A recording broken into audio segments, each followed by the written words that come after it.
Hey there, my name is Chase Diamond, and I'm really excited to be here with you guys today. For my presentation, we'll be talking about the e-commerce email marketing playbook for brands, agencies, and freelancers alike. So starting with my experience. So I've acquired over 1 million online community members via non-paid acquisition channels. Think things like cold email as well as organic social. On top of that, I've driven over $50 million in email attributable revenue over the past 3 years for my e-commerce clients. And a few of my current and previous brands and clients include Orgain, Nugs, The Chive, and CrossNet. So let's kind of get started. This is the table of contents. Here are the things that we're going to cover today. We'll talk about the core email flows that you'll want to set up, along with some examples. We'll talk about some tips to set up your campaign calendar, as well as some examples of different campaign ideas. We'll then talk about the importance of list segmentation for maximum engagement and ultimately really having strong deliverability. And then we'll talk about some best practices as well as some advanced email marketing tips and tactics. Before we start though, I want to make sure that we're all on the same page with some of the key terms I'll be using throughout this presentation. And it's really revolving around the different types of emails. So the first is a campaign. That's a one-time send to a group of contacts. Think about a holiday blast or some kind of promotional offer. Whereas a flow, that's an automated email. That's triggered every single time a certain behavior occurs. So someone's on their list, they add to cart, they receive an abandoned cart. Someone enters their email into a pop-up, that triggers the welcome series emails. And then the last one is the transactional emails. Those are similar to flows where they're automated, but they're for activities that happen post-purchase, right? Think about order confirmation and shipping confirmation. Now that we're aligned, let's dive in. So these are the 3 must-have flows that every e-commerce brand should start with. 1 is the welcome series for non-buyers, 2 is the abandoned checkout, and 3 is the post-purchase. We'll dive into each of those right now. So starting with the welcome series for non-buyers. So what is this? So the first few emails that your subscribers receive after joining your list are some of the most important messages of the entire customer lifecycle. These emails make your customers accustomed to kind of engaging with your brand and basically set the tone for your entire relationship. So let's start with the first email. I'll break it down and then I'll show you guys an example.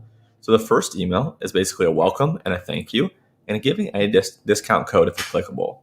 And throughout these examples, we'll be looking at Magic Spoon, which is a cereal brand. So that way you guys can see how they go from email 1, 2, 3, and 4 and beyond.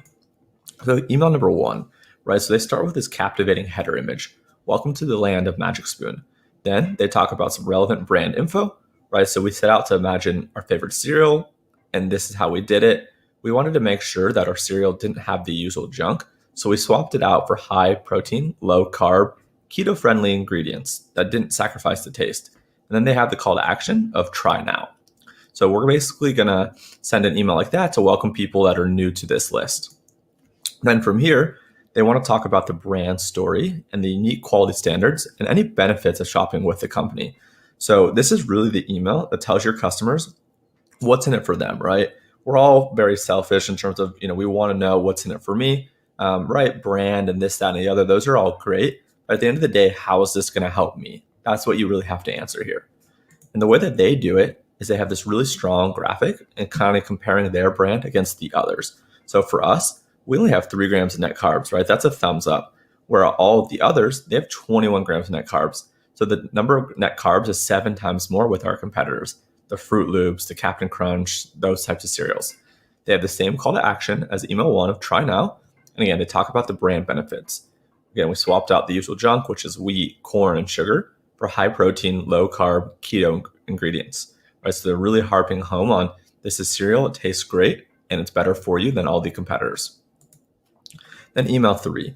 On email 3, if people still have not purchased in the welcome series, we're going to send them this email. It's all about social proof.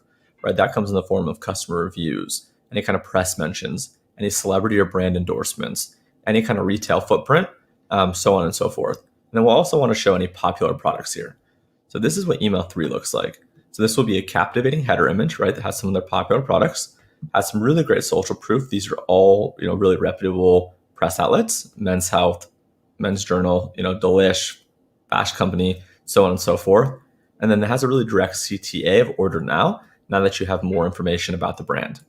So email 4, if you haven't got people to convert, is going to focus on getting them to really be further ingrained in your community, whether that's following you on social, joining a Facebook group, or even responding to an email asking a question.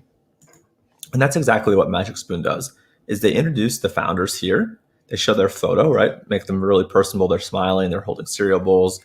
And then they talk about, right, we set out to do something that hadn't been done before. And if you have any questions, let us know. And this call to action of ask us anything is hyperlinked to opening up an email to the founders. So that's the welcome series for non-buyers. Super important for greeting people, hopefully converting people, at the very least, building more trust points and kind of touch points. So that way people feel like they know who you are and they look forward to your future emails. Now let's talk about the abandoned checkout. And the abandoned checkout is not to be confused with the abandoned cart. And this is kind of the funnel, right? So I think a lot of you guys are familiar with this, but let's quickly talk through it. So people at the highest level, right? The most number of people are at the homepage, and the least number of people are actually purchasing from you. Each step in the funnel introduces friction, and friction introduces basically a reduction in conversion. So at each step in the funnel, we want to introduce content based off where people dropped off. So for the browse abandonment, if people are already on our list, we want to send them an email if they didn't add to cart. But if they added to cart, we'll basically send the added to cart or the abandoned cart email instead. And then abandoned checkout, right, for people that did those steps but didn't purchase, right? So the abandoned cart and the abandoned checkout are different. Make sure that you know the difference between the two. Make sure that you have both. If you don't have both, you could be leaving hundreds of dollars on the table, thousands of dollars on the table, maybe even tens of thousands of dollars on the table. So let's talk about the abandoned checkout. The reason that you'll know is this has the trigger of started checkout. And notice the following here. This is over a 1 month period of time. Look at the open rate, right? Half the number of people that received this opened it. So 51% of the people that received this email opened it. 22% of the people that received it actually clicked, right? So 2 out of every 10 people that received it clicked. And then 1 out of every 10 people that received this email converted, right? So it's a 10.6 conversion. And that did a total of $59,200 in revenue. Again, that was only on 3,400 people. And then the second email for those that didn't buy, really strong metrics, about 5% of people converted. So all in, just these 2 emails alone did $83,000 in revenue in a 30-day period for one of our clients. So let's look at some content. And before we do, let's talk again about the goal of this. So the overview and the goal of this email is doing this will help you recover and convert your most engaged people that you've driven to your website. It's a follow-up sequence sent to anyone that's added some of their items to their cart and gotten through a portion of their checkout without actually purchasing. So the first email is just going to be a simple reminder of what they left behind. And then if we can showcase trust or credibility through the form of reviews and testimonials, then that's fantastic. So here, basically, we're going to say you have IBEX products waiting in your basket. IBEX is the name of a brand. They're going to have a link here that will automatically drop people back to the checkout. So all they have to do is enter their card details and buy. This is a dynamic block based off the item or the items that someone left at checkout. And this call to action is also going to take people back to their checkout. So it's super simple, it's highly effective, and it really works because it's just a simple reminder. You could use discounts, you could use customer testimonials, reviews, so on and so forth. So the second email, if they haven't converted, is going to be educating them on what your company stands for. And this will hopefully encourage them to complete their order. And we're also going to remind them of the item or the items that they left behind. So here, right, we show a nice lifestyle photo, has the call to action that drops people back to their checkout. We talk and kind of address the brand and product quality. They make this really nice kind of merino wool. They talk about how it's breathable, how you don't sweat in as much, right? They're really talking about how they're different. They'll dynamically show you the item or the items left behind. And then the checkout kind of CTA is linked here on the finished checkout CTA, right? So really simple 2-part email sequence drives a lot of revenue because these people are almost into buyer land. We're basically just taking them from heavy consideration into conversion territory. And then lastly, on the flow side, I want to talk about the post-purchase. So the post-purchase here, we're going to look at a few emails around thank you, product education, review request, and so on. So what's the goal here? Right, the goal here is really to show appreciation for your customers by saying thank you. And this will help strengthen our bond and reduce buyer's remorse. Again, if our product requires any kind of education, it's really important to deliver it here. CBD, supplements, skincare, hair care, complicated products, expensive products, anything that needs education we'll include it here. And if we can get them to provide valuable feedback and content, as well as join our community, then we've done a great job. So here, this email basically is from a company that sells weighted blankets. So they're called calming blankets. And basically what we noticed is that the customer support was getting bogged down with support tickets, all with the same question. how do I know if this is working? How do I use this? Maybe I should return it because I don't think it's working. So what we wanted to do is we wanted to get ahead of that. So right one day after someone purchases, we're saying, hey, it's Todd here. It's a plain text email. Thank you so much for your purchase. By the way, here are 3 ways in which you can use our product. Sleep with the blanket, use it to calm down and ground yourself, or use it like a warm hug. This simple email alone reduced support tickets by about 50%. So the next email we're going to talk about is basically requesting a product review request, but the way in which we're going to do this is going to be really, really interesting. So basically here, we're sending an email out to everyone that's bought, and we're prompting them to leave their feedback on a Facebook ad. Why is this important? The more social proof that we have on our Facebook ads, hopefully the more click-through we can drive, and ultimately the lower our cost per acquisition will be. So this email alone had drove dozens of people leaving positive reviews and comments on our Facebook ads every single week. So we'd rotate in and out new ads on a weekly, if not monthly basis to really boost the social proof. And we incentivize them to do it through entering them into a giveaway where they could earn a product worth $349. So this was super successful. And then lastly, for this particular client, we're going to do one more review request and ask them to join us and follow us on social. So with this particular company, they're based out of Australia. And what we noticed with them is that people would consult before they made a purchase third-party review sites. So just like here in the US, we have Trustpilot and so on and so forth. With them, they had one called productreviews.com.au, I believe is the website. We sent a lot of people there because we got feedback from our customers that that's where they went before they bought from us. And then we asked them to like us on Facebook and to follow us on Instagram. Again, plain text, really personal from one of the founders. Really great email. Now let's talk about 2 campaigns, or let's switch to campaigns. So most of our clients that we work with send between 2 to 5 campaigns per week. Leveraging list segmentation is highly important here. And it's really important that you diversify the campaign content. You don't want to just push sales. You don't want to just push content. You really need to have a nice kind of hybrid and mix. So here's some of the ideas in which we send content for, and I'll show you an example for each one. So there's new product launches, there's celebrity or kind of influencer partnerships, any kind of holidays, promotions or special offers, any kind of educational content or social proof, giveaways, bundles, gifting, and card events. And let's look at each of these. Right, so I want to show you guys actually the campaign calendar first. So you can see here for one of our brands that we basically went through across different campaign buckets. We went through a Q&A with the founder, to a UGC and reviews, right? Social proof. Then we talked about daylight savings. We pushed a bundle. Then we did a website announcement. Then we teased a new product. And then we went into kind of this made up holiday around education, right? The content's really fluid. It's really interesting. It's not just sales. It's not just content. It's not just products. It's everything. And they're all kind of spaced out. So that way people are always kind of interested in what's next. So let's talk about now different types of campaigns. So the new product launch, right? Anytime you launch a new product or collection, you absolutely have to send an email. People love buying the latest and the greatest. This is a great way to get people to buy for the first time, as well as to get people to buy, second, third, fourth time. Celebrity or influencer partnership, right? Not everyone's gonna be able to get Ariana Grande. So even if you go after like a micro or macro influencer, curate the content and create, really cool UGC around it. So that way people get excited and they can envision themselves using your product or your service. Holidays, I think this is probably the most obvious, the lowest hanging fruit. There's tons of national holidays depending on, state, country, region, continent, so on and so forth. And there's also a lot of made up holidays, right? So take advantage of the 2.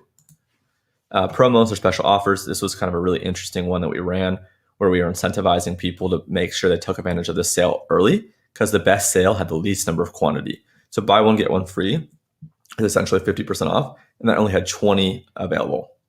Then 30% off had 25 available. And then $12 off, which was probably equivalent to like 10 or 15%, had 30 available, right? So you basically are doing 3 different offers where they get to pick their own. And each offer is limited in quantity. So it drove a lot of urgency here. Educational or social proof content. This was a watch company and kind of a wallet company that we worked with. We showed wallets through the ages, how they used to be really bulky and thick. And now the wallets are really minimal and thinner. So this was kind of a cool post where we linked people to the blog. Giveaways, right? Great way to get people excited. You can do solo giveaways or kind of giveaways with other companies to increase your list and drive kind of some excitement. Then some bundles. They did a clever BYOB, build and save with your own bundle. Right, bundles are a great way to push up the AOV, which stands for average order value, without having to give out a specific discount code. This is a nice way to do it. Gifting, right? So people either buy from themselves or they buy from others. For men, right, you can only really buy them one electric razor. If it's good, they're not going to need it for 1, 2, or 3 years. So position it towards buying gifts for, your friends, your dad, your brother, whoever it might be. And then current events, right? So when the Super Bowl happened, one of our brands, the Chivery, sent out this champion for the winning team. You can do this around concerts, so on and so forth. Let's talk about now segmentation and deliverability. So, one of the most popular ways to run a segment is around people that opened or click an email, right? So that's called an engaged segment. And the number of days that you click is how you define it. So this would basically be a 30-day engaged segment. So people have opened or clicked in the last 30 days, or they've been added to your list in the past 2 weeks, right? So typically you want to test a 30, 60, 90, or 120-day engaged. And you're going to want to pick the segment that allows you to get a 20% or higher on your campaigns. And then here's some segments that you can send to. So again, we talked about the engaged segment. You can also do VIP segments. So someone's purchased X number of dollars or X number of times over the last, X number of weeks or X number of months. Maybe someone spent $250 on your store over the last 3 months, and you consider them a VIP. You also can do gender-based segments. So maybe there's a specific email that's better for men, and you want to send it just to men. Or maybe there's a specific email that's better for women and you want to just send it to women. Or maybe you want to send it to both people, but you want to show the order based off the gender. So if you're sending to men, you want to show men's items first and women's items second. If it's the opposite, right, you want to show women's items first and men's items second.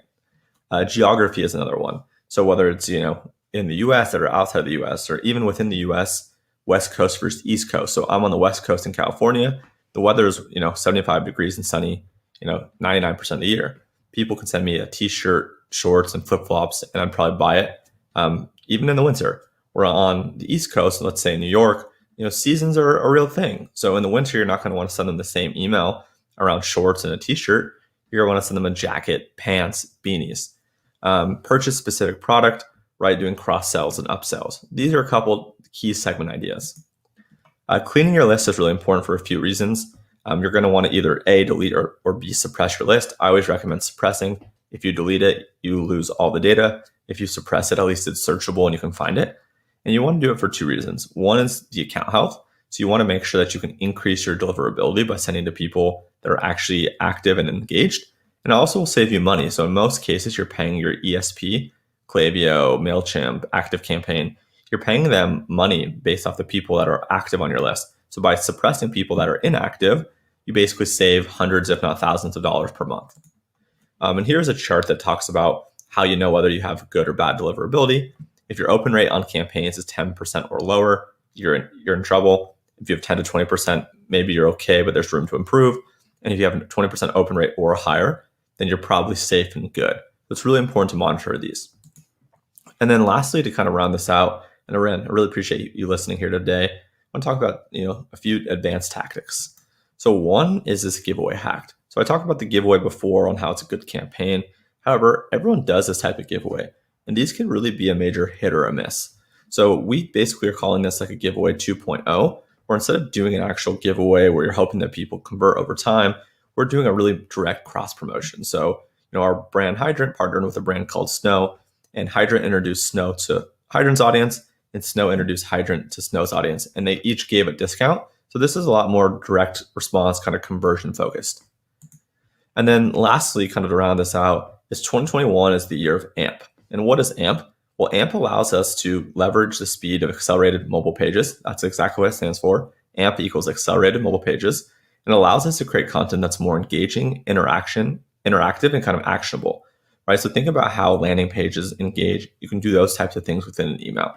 And here are a few kind of interesting ones: dynamic content, layout, and media, right? So for example, you can expand the content within an email if someone clicks on read more. This is what it will look like. And this can all be done in an email through this technology. And then you can even do like a product carousel where people can rotate between product and lifestyle shots, all within an email. And really, that's what I got for you guys today. Thank you so much for your time. If you have any questions, please let me know. You can find me on Twitter, create a lot of really great email marketing and kind of marketing agency content, lots of threads, insane amount of daily free value on email marketing and building an agency that's doing, mid 7 figures. So ecom Chase Diamond, no A in Diamond. You can also find me on Instagram, Chase Hunter Diamond, no A in Diamond. And then here's my email. Probably good to screenshot this. I'll let you take a screenshot really quickly. Get in touch with me. Happy to answer any and all questions. No question's a dumb one. And thank you guys so much for your time. Cheers. Thank you so much, Chase. That was so interesting. Thank you. Yeah, absolutely. Thank you guys for having me. Wonderful. Thank you. Well, I have a couple of questions for you.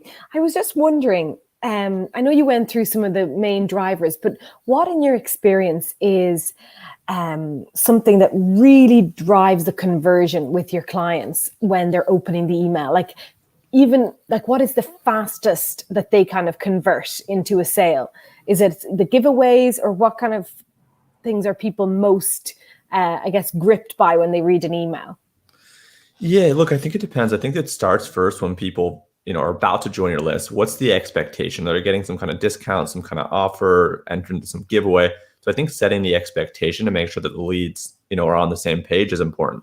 And then from there, depending on your brand, the fact that maybe you have a limited quantity, maybe you're a brand that has very few SKUs available and you only batch things out. Like there's a brand called Supreme that did a really great job of that. People would pay like crazy prices for these products.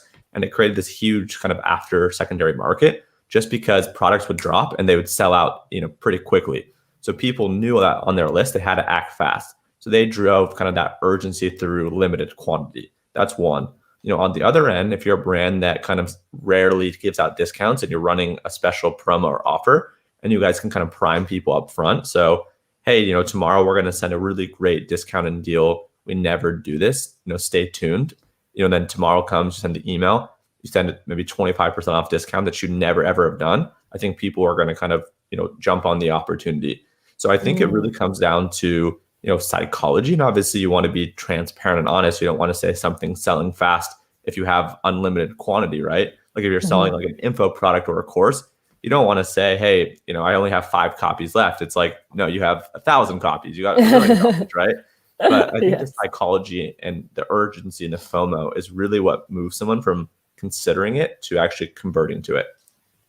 That's very interesting. Yeah, it makes sense. It's that kind of, we act so fast and we have so many things coming at us that if we're not captured by the information straight away, then we're not going to go for it until maybe another email that we get maybe that pushes us to be a little bit more efficient about buying the product. Yeah, and the other thing that I would add is like, social proof, right? Social proof is a really big driver to make sure that people don't feel like they're the only one that ever has or ever will purchase this, right? So customer reviews, testimonials, press mentions, right? If you have really good endorsements of your brand from press outlets, individuals, celebrities, whoever it might be. And that was, I think, one of the campaigns that I showed you guys not too long ago was like the whole celebrity or influencer endorsement. That carries a lot of weight. So social proof, urgency, discount codes if applicable, those types of things combined in an email really help build that trust to hopefully drive that sale. That's very interesting. That's wonderful. And so do you think, I know you guys are collaborating within brands as well and kind of boosting each other by collaborating. And what does somebody do if they don't have these collaborations going already? Like if they're just kind of a startup company? Yeah, I think the best thing is a couple things. I think one is to subscribe to a bunch of other people's newsletters, right? So say you're a brand that sells makeup, right, or skincare. Go sign up for 5, 10, 50 different skincare brands. That way you can kind of get a sense of like what they're doing. When you first sign up, what's the first email that they send you? What's the offer that they're testing, right? And then sign up to the same brands 3 or 6, 9 months later. And if the offers are still the same, then you know that offer is probably working, right? So sign up to other people's lists, I think, is one. 2 is like, whether it's following me or someone else on Twitter, a lot of people post really great content about like what's working and how it's going and tips and tricks like that. Join people's newsletters in the space that are actually on the agency side, right? So the first recommendation is join other brands so you can see what they're doing. The second is to follow people on social media that are doing this right now. And the third is to sign up for agencies or freelancers lists that are working with clients and they're sharing their tips and tricks. So those are some of the things I recommend. Joining Facebook groups around kind of the cause, finding like some kind of community where other like-minded people are in there. You don't necessarily have to be working with them, in a monetary aspect, but just the collaboration. I think everyone's looking for that in some sort.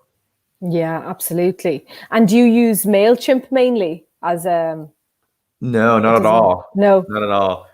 For what we do, if I wasn't doing e-commerce, I potentially would use MailChimp, but for being really deep into e-commerce, we use a platform called Klaviyo. It's Klavio. That's really like the 800-pound gorilla in the space. I think they're valued at like $5 or $10 billion. Wow. Okay. Very interesting. Well, thank you so much, Chase. That was so interesting. And I'm sure people have gotten lots of value from that talk. So thank you for offering all your wisdom. And Absolutely. We will be back tomorrow at 9 a.m.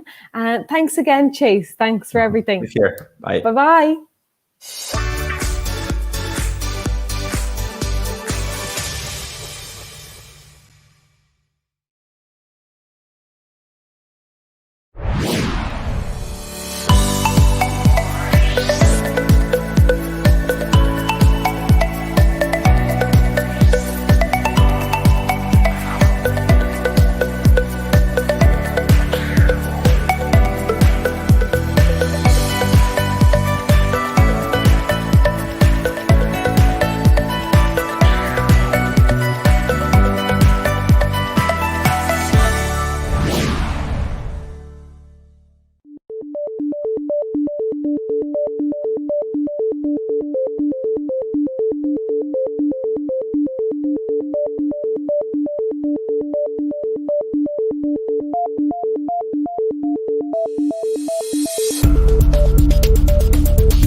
From day one, Crack Revenue's tagline has been, follow the whale. 10 years later, it's truer than ever.